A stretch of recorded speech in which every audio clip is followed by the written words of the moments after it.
La flore intestinale, aussi appelée microbiote, est un ensemble de micro-organismes vivants, des bactéries et des levures qui travaillent de concert. D'ailleurs, plus ces micro-organismes sont variés et nombreux, plus leur effet est bénéfique sur votre santé. Alors vous savez que nous sommes plus de 6 milliards d'individus sur la planète, et bien notre intestin contient à lui seul 100 000 milliards de micro-organismes, soit plus que le nombre de nos propres cellules.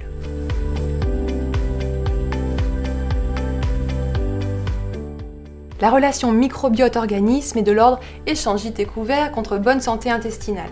Nous nous faisons du bien mutuellement et vivons en parfaite symbiose. Alors bien au chaud, les bactéries résidentes profitent gratuitement de nos douillets intestins et de nos repas. Et en échange, elles finalisent la digestion en réduisant les petites particules alimentaires en nutriments et produisent au passage les vitamines B et K.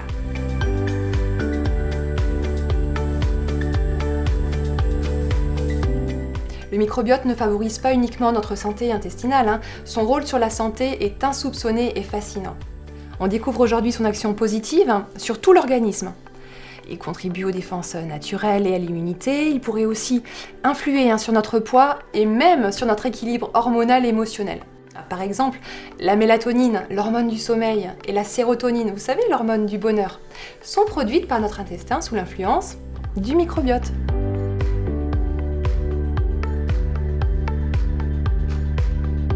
Notre style de vie et notre alimentation impactent notre équilibre. On peut en effet manquer de bonnes bactéries. Par exemple, à cause de l'utilisation trop fréquente des antibiotiques ou par une alimentation pauvre en produits fermentés et en fibres.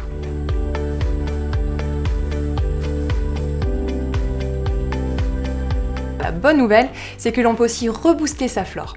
Voici quelques conseils pratiques pour retrouver votre équilibre intestinal. Consommez régulièrement des produits fermentés comme les yaourts, le kéfir, la choucroute crue, les cornichons. Effectuez des cures de probiotiques et de levures en paillettes, à saupoudrer ou en gélules. Et puis redonnez une belle place aux aliments riches en fibres, mais pas n'importe lesquels.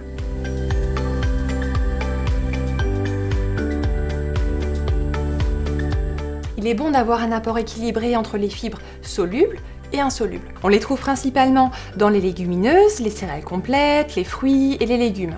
Les fibres insolubles favorisent un bon transit et les fibres solubles améliorent le confort digestif. Certaines d'entre elles sont même prébiotiques.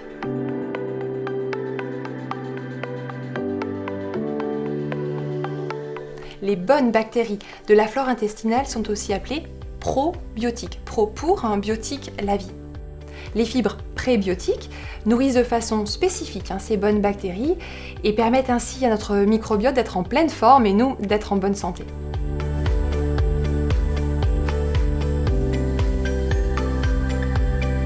Les nutritionnistes recommandent de consommer chaque jour entre 25 et 30 grammes de fibres. Or, il n'est pas toujours facile d'atteindre ces recommandations et c'est pourquoi certains fabricants enrichissent leurs aliments avec des fibres solubles prébiotiques, comme les fructo-oligosaccharides, encore appelés oligofructose.